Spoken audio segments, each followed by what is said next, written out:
Olá pessoal, boa noite, sejam bem-vindos a mais uma aula de conteúdo. Hoje com a última parte da adjudicação compulsória extrajudicial. Eu achei que ia ter 7 partes, né?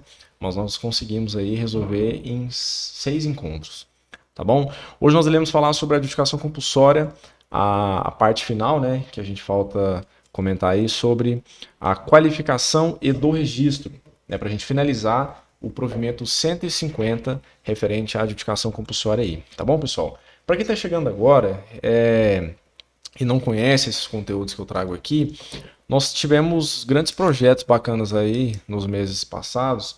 Nós tivemos o uso campeão extrajudicial e agora estamos finalizando a adjudicação compulsória extrajudicial. Se você quer aprender um pouco sobre adjudicação, sobre o uso campeão, dê uma olhada aqui no canal no YouTube e também no Instagram, que vai ter muito conteúdo bacana para você dar uma olhada e aprofundar seus conhecimentos. Agora, se você quer realmente aprofundar seus conhecimentos, a recomendação que eu dou para você é dar uma olhada no nosso e-book, que fala exatamente passo a passo do início ao fim para esses procedimentos, tá bom? Link aqui abaixo no YouTube e link na bio no Instagram. Beleza, pessoal? Pessoal, o meu objetivo aqui com esses conteúdos é ajudar advogados a dominarem a regularização de imóveis sem processo judicial. Nós sabemos aí que o Poder Judiciário, em grande medida, não é tão efetivo assim na entrega de resultados como a gente observa em alguns procedimentos extrajudiciais. Tá? Que vão ter pessoas que vai falar, Lucas, mas você só fala bem dos cartórios, não é bem assim. Olha, pessoal, eu tenho grandes experiências boas aí para passar para vocês, né, que eu trago de dentro de cartório, inclusive na minha advocacia privada, de serviços que foram resolvidos de forma muito rápida. Então, eu quero que vocês também tenham essa experiência de atuar no extrajudicial e terem êxito. Só que para que vocês façam isso, é preciso conhecer esses procedimentos. É preciso, de fato, saber atuar neles.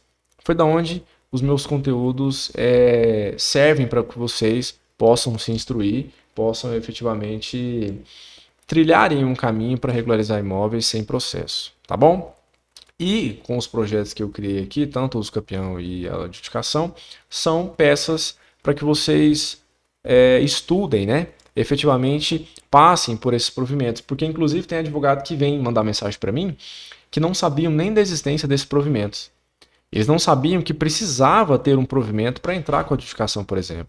Me falaram, inclusive, que a adjudicação compulsória já está regulada pelo CPC e pelo Código Civil, que ele poderia entrar com isso em cartório normalmente, seguindo o que está na lei federal.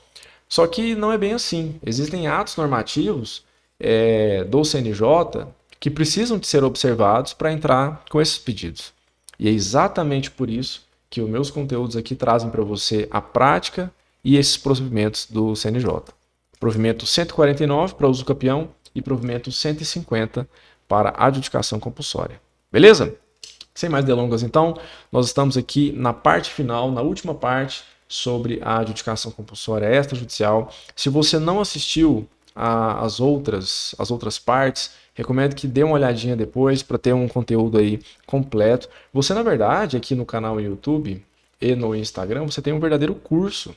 São 6 partes aí que eu dividi esse provimento 150 e a gente vai passar aqui por todos os artigos. Todos os artigos, tá? Então fiquem à vontade aí para estudar esses conteúdos que tenho certeza que vai fazer diferença na vida de vocês quando forem adjudicar um imóvel, tá? Para o seu cliente ou até mesmo para vocês. Então vamos lá. Nós estamos aqui, para quem estiver acompanhando com papel e caneta aí e quiser anotar, nós estamos na subseção 4 da qualificação e do registro do provimento 150 do CNJ. Tá bom? Pessoal que está entrando aí, boa noite, sejam bem-vindos aí. Quiserem comentar, interagir com a gente, fiquem à vontade aí, tá bom? Sejam todos bem-vindos aí. É sempre bom ter pessoas aqui para dar aquele gostinho de que realmente a aula está sendo assistida. É claro que no YouTube, no Instagram, eu sei que depois muitas pessoas assistem, né? Talvez o horário não ajude, né? Muita gente ainda nem chegou em casa, mas é o horário que eu tenho, é o horário que eu consigo transmitir esse conhecimento para vocês e é sempre bom ter vocês ao vivo aqui, tá bom? Valeu aí, pessoal. Então vamos lá. Artigo 440-AF da subseção 4, que a gente está no tópico aqui da qualificação e do registro. Até aqui, a documentação já foi instruída, a petição inicial já foi feita, ela já foi inclusive apresentada ao registrador de imóveis e aqui ele vai qualificar mesmo o título, seguindo aí os ditames da Lei 6.015, qualificando do ponto de vista registral aquele documentação de adjudicação compulsória que você apresentou ao oficial de registro de imóveis. Beleza? E aqui no 440-AF diz o seguinte: não havendo impugnação afastada a que houver sido apresentada ou anuindo o requerido ao pedido, o oficial de registro de imóveis em 10 dias úteis vai fazer algumas coisinhas ali, tá? E traz para nós aí 2 incisos. A primeira opção é expedir nota devolutiva para que supra as exigências que ainda existirem, ou 2, deferirá ou rejeitará o pedido em nota fundamentada. Então, uma vez que o oficial de registro pega aquela documentação para analisar, verifica que não há nenhum vício a ser sanado, né? Pelo menos do ponto de vista material, apresentou o contrato de compromisso de compra e venda, apresentou procuração, apresentou petição inicial, apresentou ato notarial de adjudicação compulsória, aparentemente o título está apto a ser analisado, daí ele faz a qualificação registrária para verificar se completa os requisitos legais para que aquela adjudicação dê certo em cartório. Beleza? E aí ele traz aqui para nós que o oficial de registro ele tem 2 opções. Que é a primeira, em 10 dias. Em 10 dias, tá? Isso aqui, pessoal, é muito diferente da usucapião, que não tem prazo, tá? Na usucapião nós não temos prazo para que ele possa emitir uma decisão. Inclusive, na usucapião, o título fica suspenso, né? O prazo aí da 6.015, que é de 10 dias, em regra, ele fica suspenso na usucapião. Aqui na adjudicação, não.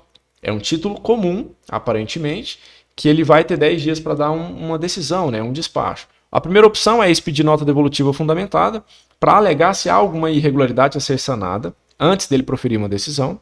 Ou 2, se tiver tudo apresentado ali, ele já tiver condições de proferir uma decisão, ele vai dar uma decisão aí de deferimento ou de rejeição daquele pedido com nota fundamentada. Não basta ele dizer aí que vai acatar o pedido ou que vai rejeitar o pedido. Ele precisa fundamentar qual é a justificação para a decisão que ele tomou.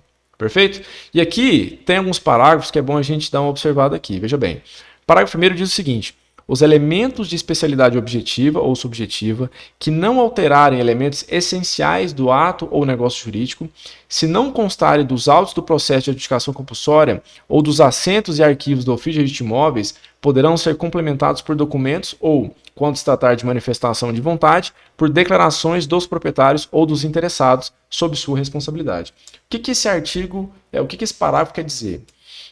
Se tiverem situações ou informações referentes ao imóvel que não conste no contrato de compromisso de compra e venda que você apresentou, ou na sua petição inicial, ou nos documentos que seu cliente apresentou para você, e não contém, inclusive, nem nos cartórios de registro de imóveis, você pode apresentar uma declaração para suprir eventual irregularidade ali naquele procedimento. Ah, que irregularidade é essa? Uma informação, por exemplo. Né, o cônjuge de alguém, se não tem uma certidão de casamento que você não conseguiu localizar. São situações para realmente instruir aquele procedimento ali, meio que como se fosse um saneamento. Né? Esse parágrafo primeiro aqui, ele quer dizer como se fosse um saneamento, para que a parte providencie sanar aquela irregularidade, para que o oficial de registro consiga transferir a responsabilidade para o requerente de eventual declaração e ele possa dar uma decisão que não vai colocar aí problema para ele. Isso é absolutamente normal quando se tratar de documentos que a gente não consiga providenciar no tempo hábil. Suponhamos que você precisa apresentar uma certidão de óbito que você não consegue localizar. Você não consegue, já pediu o oficial de civil e não conseguiu, localizou nos cartórios, ninguém acha essa pessoa. Eventualmente você pode declarar isso ao oficial de registro, que não conseguiu localizar, tentou os meios necessários, e ele vai seguir aquele procedimento ali, e não colocando essa certidão, por exemplo, como óbice, para dar uma decisão naquele procedimento de adjudicação. Beleza? Parágrafo 2º do artigo 440-AF. Em caso de exigência ou rejeição do pedido, caberá dúvida. Então, pessoal, é extremamente importante você saber que, mesmo havendo exigência, ou apenas, aliás, mesmo havendo a rejeição do pedido, ou apenas a exigência, é possível você solicitar a suscitação de dúvida. Para quem não sabe, a suscitação de dúvida é um procedimento administrativo no qual você remete aqueles autos ao Poder Judiciário, geralmente o juiz diretor do foro, ou então a vara de registros públicos, para sanar eventual irregularidade ali. Ou uma discordância, por exemplo, entre o entendimento do requerente, que no caso é o advogado, e o oficial de registro de imóveis. Suponhamos que o oficial de registro esteja exigindo algo que você não concorde, você pode se utilizar da suscitação de dúvida, previsto no artigo 198 da Lei 6.015, para fundamentar que você não concorda com o oficial de registro e quer que um juiz decida aquele caso ali. Não será um processo judicial, é uma medida administrativa, no qual o cartório solicita um auxílio do Poder Judiciário para não enfrentar aquela questão. Se eventualmente o juiz concordar com você, o cartorário vai ter que seguir de acordo com o que o juiz entendeu. Tá? E lembrando, essa suscitação de dúvida ela não visa decidir o mérito da adjudicação compulsória. Ela simplesmente vai decidir sobre eventuais pontos paralelos àquele pedido administrativo. Ah, o oficial de registro de imóveis está exigindo que eu apresente uma certidão. Só que suponhamos, eu já apresentei. Né? Você pode suscitar dúvida para que ele consigne que você apresentou. Só que é claro que não é uma situação tão simples igual essa que eu dei exemplo. São situações mais complexas. Algum documento de justo título, por exemplo. Suponhamos que você apresente um compromisso de compra e venda e o oficial de registro não está aceitando aquele título como justo título. Né? Você pode solicitar que o juiz, né, mediante uma situação de dúvida, ele declare que aquele título é válido para adjudicação. Ele não está decidindo o mérito da adjudicação. Ele simplesmente está afirmando que realmente aquele título ali é hábil para se instruir o processo de adjudicação. Perfeito? Então essa é a que serve. E como é que faz a suscitação de dúvida? Você tem que pedir ao oficial de registro para que ele remeta os autos ao juízo competente. Existe a suscitação de dúvida inversa, só que eu não recomendo que vocês façam ela. Tá? Deixa o oficial de registro instruir o procedimento. Você vai ser intimado para estar manifestando em 15 dias. Tá? Vai ter o contraditório, ampla defesa, tudo certo aí. E não precisa você impetrar diretamente ao juízo. Isso causa uma certa estranheza. Inclusive, vai causar um conflito com o oficial de registro de imóveis. Tá bom? Isso não é o que a gente quer. A gente quer, na verdade, aqui é adjudicar o imóvel no nome do cliente. Tá bom? Artigo 440-AG diz o seguinte: os direitos reais, ônus e gravames que não impeçam atos de disposição voluntária da propriedade não obstarão a adjudicação compulsória. A gente precisa conversar um pouquinho sobre isso aqui, porque, veja bem, como assim? A matrícula tem ônus e isso não impede a adjudicação compulsória? Aqui, pessoal, ele está falando de direitos reais, ônus e gravames que não impeçam atos de disposição voluntária, tá? Ou seja, ele está falando, por exemplo, da indisponibilidade, ele está falando, por exemplo, de uma penhora, tá? São ônus que impedem ali o exercício pleno daquela propriedade, só que ele não vai impedir um ato de disposição voluntária. É possível lavrar uma escritura pública de um imóvel que contém disponibilidade? É possível. É possível você negociar aquele imóvel? É possível. Porém, você fica condicionado à retirada daquele gravame para que consiga a transferência efetiva no cartório de imóveis. É exatamente o que ele está falando aqui, tá? E complementando, o artigo 440-AG, AH, nossa, eu acho que eu não vou passar nenhuma aula sem comentar sobre a forma como foi organizado esses artigos aqui, que é péssima. A gente até confunde na hora de dar aula. Todos os artigos são 440, só muda a letra, né? Mas, pessoal, esses provimentos aqui são muito importantes. Para você entrar com pedido de adjudicação compulsória extrajudicial em cartório, você precisa fundamentar nesse provimento. Tá? Embora ele seja complicadinho de fazer referência, com essas imensas letras, né? Impossível decorar isso aqui. A gente quase não decora os artigos, né, do CPC, do Código Civil e tudo. Agora imagina misturar letra. Para quem é do direito, né, que a gente é tão acostumado assim com números e letras. Enfim, aqui no 440-AH, ele diz o seguinte: a indisponibilidade não impede o processo de adjudicação compulsória, mas o pedido será indeferido caso não seja cancelada até o momento da decisão final do oficial de registro de imóveis. Eu acho isso aqui uma letra morta, tá? Opinião pessoal minha. Que inclusive eu tive que migrar um procedimento administrativo que eu ia entrar aqui no escritório para cliente, só que dela tinha a indisponibilidade e eu falei, pô, mas eu vou entrar com a adjudicação compulsória extrajudicial, vai tramitar no juízo. E eu vou ter que entrar com a ação para poder retirar aquelas indisponibilidades. Então eu resolvo tudo na justiça. É o que a gente vai fazer aqui no escritório. Tá? Embora o processo de adjudicação compulsória judicial ele não seja tão rápido, nós optamos por essa medida porque não faz sentido a cliente ter que gastar com as custas do cartório e também ter que gastar com as custas para poder tirar aquela indisponibilidade, que vai ser um processo também, né? Então nós decidimos por fazer dessa maneira. Só que tem um detalhe, aqui um parêntese, alguns estados, pessoal, especialmente o estado do Rio de Janeiro, permite que essa indisponibilidade, esse imóvel com indisponibilidade, ele possa ter uma adjudicação compulsória extrajudicial independentemente dessa indisponibilidade, desde que a averbação de indisponibilidade tenha sido posterior ao registro, ou pelo menos a pactuação do contrato de compromisso de compra e venda. Eu achei perfeito esse provimento lá do estado do Rio de Janeiro. Né? Poderia muito se aplicar aqui no estado de Goiás, infelizmente não se aplica.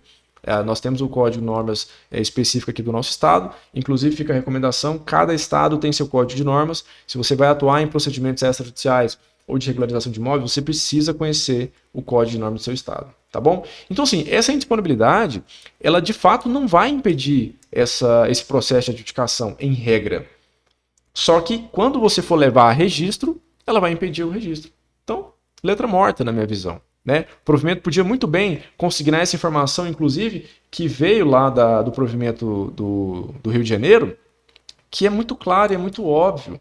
Se a pessoa comprou um imóvel, né, compromisso de compra e venda, pagou ali efetivamente o imóvel, quitou o imóvel, estaria apto a lavrar a escritura de compra e venda, que inclusive fica até uma ressalva aqui, que a adjudicação ela é uma aquisição derivada, né? A regra é que a gente lavre a escritura e registre.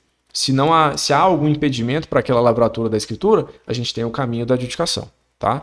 Se há, por exemplo, aquisição do imóvel, efetivo pagamento, completa ali o pagamento, a parte tem um obstáculo para poder solicitar a escritura pública e vai se utilizar da adjudicação compulsória, suponhamos que nesse meio tempo a empresa esteja sendo executada, que é exatamente o caso da minha cliente, a empresa, o empreendimento lá foi executado e tem 3 indisponibilidades na matrícula do imóvel.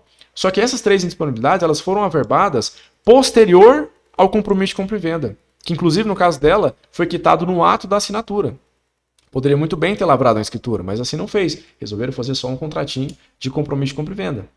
Tá? Então assim, nós temos que primeiro afastar essas indisponibilidades, no caso da minha cliente, e posteriormente requerer a adjudicação compulsória. Isso será feito num único processo. Né? Então assim, eu tentei de tudo para que esse processo, esse caso dela fosse resolvido de forma extrajudicial, só que por conta dessas disponibilidades, nós não conseguiremos aqui, pelo menos não no estado de Goiás. Se nós estivéssemos no estado do Rio de Janeiro, daria para fazer normalmente, inclusive o cartório afastaria essas disponibilidades, o próprio oficial de registro, observando que essas disponibilidades foram posterior ao compromisso de compra e venda. Né? É um artigo assim muito bacana, um provimento muito sensato, inclusive, que facilita, né, as transmissões aí e não impede que as pessoas tenham acesso à propriedade. Tá? Fica aqui minha crítica aí ao provimento 150, porque poderia ter previsto essa situação. Poderia previsto que se realmente se a indisponibilidade foi averbada posterior ao compromisso, ela não deveria impedir o registro da adjudicação. Porque aquele adquirente de boa-fé nada tem a ver com aquele processo judicial. Tá? Tudo bem que a parte também ela dormiu no ponto aí por não solicitar a escritura pública, só que o fundamento básico da adjudicação compulsória é o impedimento ou dificuldade da parte requerida, né, solicitar essa escritura pública. Né? Se a cliente não tem acesso à escritura pública, ela precisa se utilizar de meios para que isso aconteça. E um deles é a própria adjudicação compulsória. Tá bom? Então vamos seguindo. Artigo 440 AI. Pessoal, quem tiver ao vivo aí quiser fazer perguntas para mim, podem mandar aí, tá bom? Se algum assunto aqui que eu falei que vocês ficaram um pouco com dúvida, fique à vontade aí para perguntarem e a gente vai conversando aqui e eu vou seguindo, tá? Artigo 440 AI diz o seguinte: não é condição para o deferimento e registro da adjudicação compulsória extrajudicial a comprovação da regularidade fiscal do transmitente a qualquer título. Então isso aqui, pessoal, ele prevê que não é requisito para o registro dessa adjudicação para que a parte, o transmitente, né, seria no caso ali o requerido, que ele esteja com regularidade fiscal. Obviamente porque eles já previram que em algumas situações as empresas, né, inadimplentes aí, estão sofrendo seus processos de execução e com certeza a situação delas não será das melhores do ponto de vista fiscal. E, obviamente, se for comprovada a regularidade fiscal, isso por si só entra em dissonância com a própria natureza do instituto. Porque se a empresa está com regularidade fiscal, as chances são que ela conseguiria outorgar aquela escritura pública.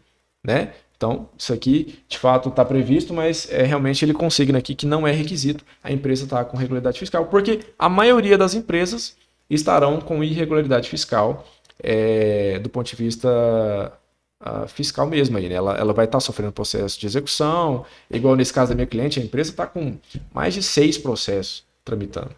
Então, a regularidade fiscal dela vai ficar comprometida aí, e isso não poderia ser condição para que a adjudicação dê certo. E, de fato, acertadamente, o provimento prevê essa situação aí. Artigo 440 AJ diz o seguinte: para as unidades autônomas em condomínio edilícios, não é necessária a prévia prova de pagamento das cotas de despesas comum, ou seja, condomínio.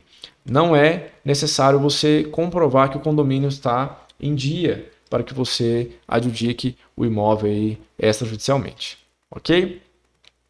Artigo 440-AK. Olha que feio eu falar isso. Mas enfim, é o provimento, pessoal. Eu preciso seguir o que está na normativa aqui. Artigo 440-AK diz o seguinte: é passível de adjudicação compulsória o bem da massa falida, contanto que o relativo ato ou negócio jurídico seja anterior ao reconhecimento judicial da falência, ressalvado o disposto lá na lei de falência, né, a 11.101. E também no parágrafo único diz o seguinte: a mesma regra aplica-se à recuperação judicial. Então, é possível você adjudicar um imóvel mesmo que a empresa, que geralmente é a empresa, né, do loteamento, da incorporação, ela esteja sofrendo falência aí, ou esteja em recuperação judicial. Ele prevê que nada isso impede você adjudicar esse imóvel. Só que é claro que tem que ver uma observância aqui, né? Ele falou aqui, ó, contanto que o ato ou negócio jurídico seja anterior ao reconhecimento da falência. A mesma regra segue para a indisponibilidade. Se eventualmente a falência foi agora e a empresa vendeu o imóvel, aí não.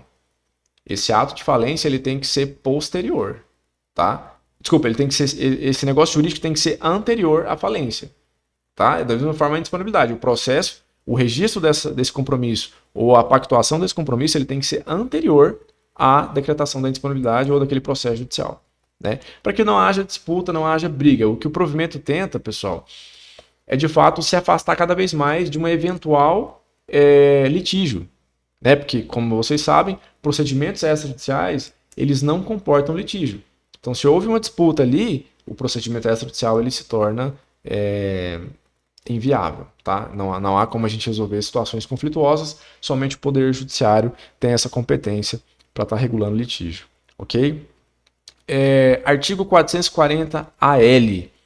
O pagamento do imposto de transmissão será comprovado pelo requerente antes da lavratura do registro.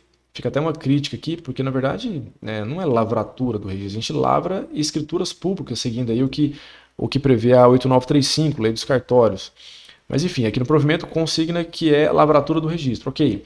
Dentro de 5 dias úteis, contados da notificação para que esse fim lhe enviar o oficial de registro de imóveis. Então, o que ele está dizendo aqui? O pagamento do imposto de transmissão, que na adjudicação compulsória é preciso pagar o imposto, tá? Diferentemente da uso capião, nós temos o pagamento do ITBI, que é o imposto de transmissão, que normalmente é 2% do valor venal do imóvel. Você tem que pagar ele antes do registro, né? Você tem que pagar ele antes da lavratura do registro. Só que assim, o que acontece na prática? O que eu estou vendo aqui os cartórios fazem? Você teve a decisão ali de registro da adjudicação compulsória, beleza. O oficial de registro te intima para que você efetue o pagamento desse ITBI e depois comprove nos autos. Aí sim ele vai praticar o ato de registro. Por isso que ele está falando aqui a lavratura do registro, né? Então é isso que acontece. Primeiro você solicita, depois que houve o deferimento, a adjudicação tramitou ali durante alguns meses, né? 2 meses, 1 mês, né? Porque é muito rápido a adjudicação. Teve o deferimento do pedido, ok, o oficial de registro vai intimar o advogado para que a parte recolha o TBI, comprove isso no processo ali de adjudicação, e aí sim o oficial de registro pratica o ato de registro na matrícula do imóvel. Tá? E aqui ele até fala que esse prazo ele pode ser prorrogado, porque nem sempre você vai conseguir a lavratura, você não vai conseguir o recolhimento desse TBI em 5 dias, né? E você tem que comprovar isso perante o oficial de registro. Tá? E aqui ele traz aqui no parágrafo 2º o seguinte: não havendo pagamento do imposto, o processo será extinto nos termos do artigo 440-J deste Código de Normas Nacional, tá? Pessoal, então é o seguinte, houve ali o deferimento do pedido, seu cliente tem que pagar o imposto, o ITBI, tá? Não deixe de pagar o ITBI, porque senão isso vai extinguir o processo tão suado aí que você ajuizou para o seu cliente. E a recomendação que eu faço é o seguinte: a adjudicação compulsória, ela é um procedimento muito rápido, mas muito rápido mesmo. Se você é diligente, se você estuda o provimento, né? Estuda essas aulas que eu estou dando aqui para você e consegue instruir toda a documentação do cliente e apresenta os caminhos que o oficial de registro vai ter que caminhar para que ele identifique que realmente é caso de adjudicação, você consegue transferir o imóvel do seu cliente muito rapidamente. Principalmente quando o imóvel ele é registrado no nome de empresas, tá? Loteamento que deu errado, uma incorporação que deu errado, não foi para frente, a pessoa não consegue outorgar a escritura, existem vários processos judiciais em nome daquela pessoa e o seu cliente não consegue a escritura pública de venda e compra, né? Aí assim, aí entra um dilema aqui, né? A gente está caminhando aqui para o final, tem as disposições finais aqui que eu vou falar sobre valores dessa ata notarial, de adjudicação e como é que vai ser o procedimento de cobrança. Mas só alguns recados rápidos aqui e até um comparativo sobre uso capião e adjudicação, porque é uma linha muito tênue, né? O oficial de registro, em grande medida, ele sempre vai buscar, pelo menos em regra, a transferência ordinária daquele imóvel. A primeira transferência que a gente observa é a venda e compra, ok? Se não há possibilidade da venda e compra e há um compromisso de compra e venda, obviamente o oficial de registro ele vai pender para a adjudicação compulsória extrajudicial, tá? Se você apresentar a documentação para ele, é claro. Então, assim, depois do provimento 150, aliás, antes do provimento 150, nós tínhamos aí uma dificuldade de identificar se era caso de adjudicação ou se era caso de uso capião, porque nós não tínhamos um parâmetro, não tinha um provimento 150. Agora, quando tem caso de compromisso de compra e venda, os oficiais de registro estão sendo orientados a caminharem, a nortearem aquele pedido ali para que ele se torne uma adjudicação compulsória. Por quê? O oficial de registro de imóveis, ele também é fiscal tributário. Ele também tem que verificar se a parte vai recolher os impostos na transmissão dos imóveis. Beleza? Então, assim, se ele identifica que é um caso de adjudicação, ele não vai recepcionar como uso capião. Ele precisa garantir que aquele recolhimento daquele imposto seja efetuado ao município. Tá? Então, se o seu cliente tem um compromisso de compra e venda, que é o título mais comum aí para casos de adjudicação compulsória, e você vai tentar uma uso capião extrajudicial, cuidado. Porque você pode tomar uma nota devolutiva e depois dessa nota devolutiva é o seguinte, você já fez seu cliente gastar com ato notarial de uso capião, você já fez ele gastar com diligências no imóvel, você já gastou tempo fazendo a petição inicial para uso capião, tá? Mas aí vai que seu caso é uma adjudicação compulsória, que você poderia resolver em um mês. 1 ou 2 meses, né? Dependendo do município, para recolher o ITBI, tá? Então, assim, faça um parâmetro e verifique se o seu cliente é caso de adjudicação. Não tente burlar aí o fisco, né, os órgãos tributários aí, para tentar encaixar numa uso capião, porque não vai colar. Se o oficial de registro for estudioso, se o oficial de registro ele for diligente para executar aquele pedido ali, ele vai te tacar uma nota devolutiva recomendando que você adeque o procedimento à adjudicação compulsória. E eu já vi isso acontecer aqui na minha cidade. Tá? O oficial de registro identificou um caso que a pessoa requereu o uso capião, porém era um compromisso de compra e venda e era um compromisso que estava com todo mundo assinando. Certo? É completamente viável regularizar por adjudicação. E a pessoa tentou o uso capião para quê? Para tentar fugir do pagamento do imposto, que é o ITBI. Tá? Então tomem cuidado com isso, é importante vocês conhecerem esses dois institutos para não requerer um procedimento errado no caso do seu cliente. Tá que você quer proteger ele, tá que você quer fazer o mais viável e mais barato para o seu cliente. Ocorre, porém, que tem situações que não tem como. Tá? Se o seu cliente, por exemplo, tem mais de 30 anos de posse, ouça bem o que eu estou dizendo. Se o seu cliente tem mais de 30 anos de posse e ele tem um compromisso de compra e venda, que seria caso de adjudicação compulsória, a recomendação que eu te dou é o seguinte: não apresente o compromisso de compra e venda. Né? Porque na uso capião nós não temos a necessidade de um justo título, correto? Daí o oficial de registro não vai ter condições de saber que aquela aquisição se deu por um compromisso de compra e venda. Ok? São situações que a gente precisa identificar não para burlar o fisco, não para burlar a lei. Nós temos que apresentar a realidade fática e o que melhor beneficia o seu cliente sem ferir a legislação. Porque desta forma, se o seu cliente tiver mais de 30 anos, a lei garante que o exercício de posse de mais de 30 anos, a pessoa pode requerer a uso capião de forma extraordinária. Só que a extraordinária não exige justo título.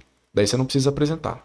Ok? fica a dica aí que eu acho que é importante você adequar e saber qual o melhor pedido a ser feito para o seu cliente. Beleza? Estamos caminhando aqui para o final. As disposições finais, no artigo 440-AM, diz o seguinte: enquanto não for editada, no âmbito dos Estados e do Distrito Federal, legislação acerca dos emolumentos para o processo de adjudicação compulsória extrajudicial, a elaboração da ata com valor econômico e o processamento do pedido pelo oficial de justiça de imóveis serão feitos de forma de cobrança da usucapião pela via extrajudicial, ressalvados os atos de notificação e registro. Então, o mesmo valor que é cobrado para a usucapião, tanto de ata notarial e de registro, serão os mesmos aí da usucapião, tá? Ata notarial e registro. Perfeito? Artigo 2º, olha só, ao final do provimento a gente chega no artigo 2º, que a gente estava ali no artigo 1º, né? Que é o 440, com todas as suas letras e derivados aí. Remunere-se para a seção 4, a atual seção 3, intitulada das disposições gerais. Isso aqui não precisa falar. É a parte final do artigo. Não, isso aqui não precisa falar, não. A única disposição final que importa para nós aqui é o artigo 440-AM. Beleza, pessoal? Pessoal, então é isso. Chegamos ao final de mais um projeto aí. Eliminamos o provimento 150. Acredito que você tem muito conteúdo para estudar. Ok? Claro que eu passei aqui de forma rápida sobre os provimentos, e tanto da usucapião no mês passado e nesse mês da adjudicação compulsória, mas isso aqui já dá uma base muito grande para você atuar tanto na usucapião extrajudicial quanto na adjudicação compulsória extrajudicial. Beleza? Na semana que vem, nós iremos começar um outro projeto. Tá? Ainda não vou falar para vocês o que é, estou vendo aqui qual o conteúdo a gente vai trilhar, se a gente vai debruçar aí na usucapião, num caso concreto, ou na adjudicação compulsória, ou se eu vou trazer mais conteúdo aí de direito notarial e registral, eu estou decidindo ainda, tá? Teremos aulas normalmente todas as terças, tá? Às 19 horas, e na quinta-feira fica o nosso 360 da regularização, né? Fica o convite aqui para o pessoal, caso queiram entrar ao vivo comigo, uma consultoria mesmo, gratuita, estejam comigo, quinta-feira às 19 horas, que vocês terão a oportunidade de entrar ao vivo aqui e mandarem perguntas do caso concreto que você esteja atuando, ou uma dúvida específica que você ficou aqui nas aulas, você vai ter essa oportunidade aí, beleza? Pessoal, para quem quer avançar na adjudicação compulsória e na usucapião, eu tenho um material muito bacana, que é o meu e-book, né? O e-book Regularização de Imóveis, que a gente trata aí tanto da adjudicação quanto da usucapião. Se você quer aprofundar mais seus conhecimentos, ter um passo a passo do início ao fim desses procedimentos, eu acho que é uma vantagem você estar nesse material conosco, tá? O link para ter acesso aqui no YouTube está no primeiro link aqui do vídeo, no Instagram o link está na bio. E o massa disso tudo, pessoal, é que ao ter o nosso produto, você vai entrar num grupo que a gente só tem alunos, né? A gente faz ali network, pretendo fazer vários projetos aí para a gente ter reuniões ao vivo, inclusive uma futura reunião presencial, né? Se a gente tiver capacidade, porque eu tenho alunos do Brasil todo aí, graças a Deus. A gente está caminhando num projeto bem bacana.